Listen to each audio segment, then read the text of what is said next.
Bismillahirrahmanirrahim. Assalamualaikum warahmatullahi wabarakatuh.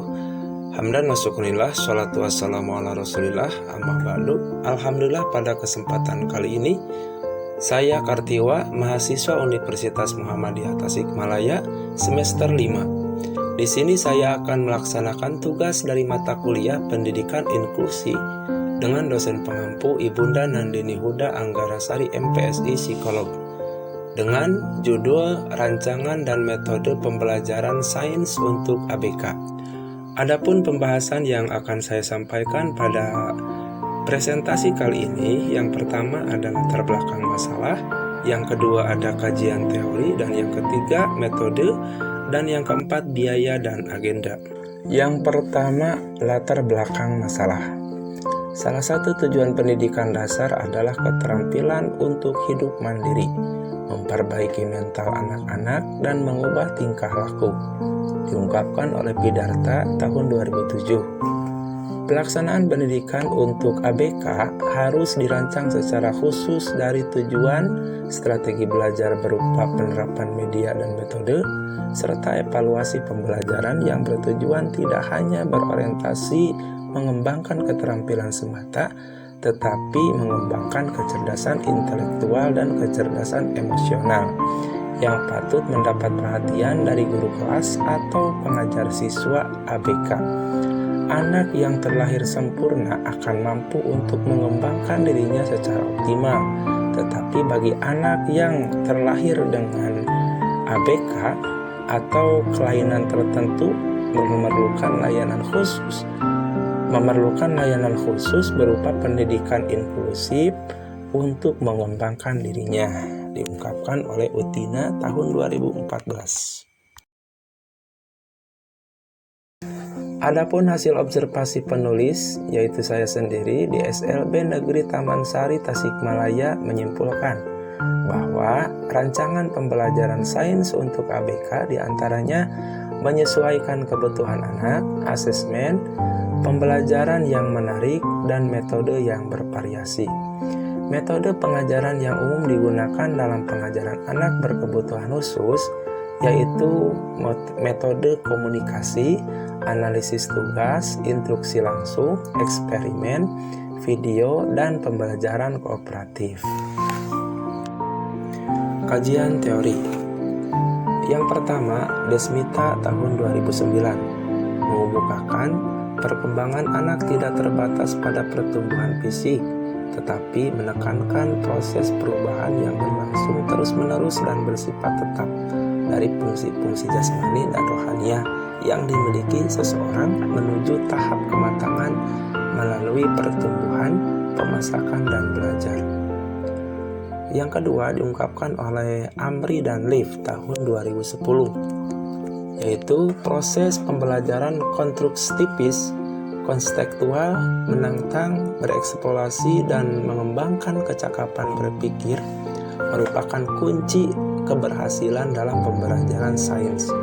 Yang ketiga diungkapkan oleh Saputri dan Wangid tahun 2013, mengemukakan agar siswa SDLB dapat mempelajari dan mengkonkretkan materi sains sehingga dapat tumbuh kemampuan berpikir, bekerja, dan bersikap ilmiah, dibutuhkan media pembelajaran sains yang sesuai dengan kebutuhan dan karakteristik anak untuk menjembatani agar siswa dapat menyerap materi dengan baik.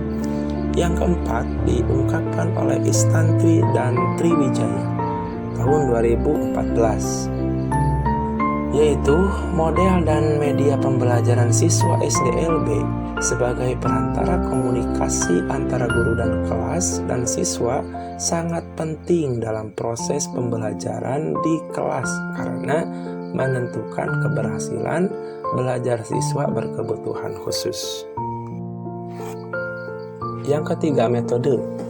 Menurut Piase tahun 1972 mengemukakan anak prasekolah usia 4-6 tahun berada pada fase perkembangan praoperasional dan menuju konkret operasional.